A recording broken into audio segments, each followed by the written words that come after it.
पल्लवी, आप सभी का ग्राम सेवा न्यूज चैनल में तहे दिल से स्वागत करती हूँ।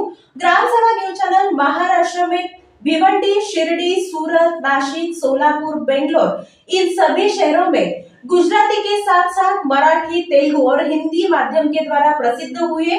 आज ही ग्राम सेवा न्यूज चैनल को सब्सक्राइब करें, शेअर करें और लाईक करें। दक्षिण सोलापूर तालुक्यातील देखील मागील 5 दिवसापासून पाऊस मोठ्या प्रमाणात सुरू आहे। तालुक्यातील खासेगाव परिसरात झालेल्या पावसामुळे ओढाच्या पुलावर आलेल्या पाण्यात मंगळवारी मध्यरात्रीनंतर एका दुचाकीवर पूल ओलांडताना असलेले 3 जण पुराच्या पाण्याबरोबर वाहून गेले असल्याची माहिती मिळते। ज्ञानेश्वर संभाजी कदम, बबन संदीपान जाधव आणि महादेव रेड्डी अशी त्यांची नावे असून त्यापैकी बबन जाधव आणि महादेव रेड्डी यांना पुराच्या पाण्याबरोबर वाहून जात असताना ओढा प्रवाहातील झाडांना पकडून स्वतःला वाचवण्यात यश आले, तर ज्ञानेश्वर कदम सकाळपर्यंत मिळून आला नसल्याची ग्रामस्थांमध्ये बोललं जात आहे।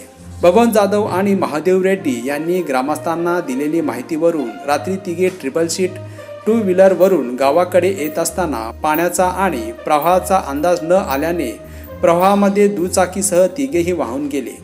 त्यातील आम्ही 2 बचावले। अद्याप ज्ञानेश्वर कदम यांचे काय झालं हे माहीत नसल्याची माहिती जाधव आणि रेड्डी यांनी दिली। स्थानिक प्रशासनाने जिल्हा प्रशासनाला याविषयी माहिती देऊन कदम यांचा शोध घ्यावा अशी अपेक्षा ग्रामस्थांकडून व्यक्त केली जात आहे।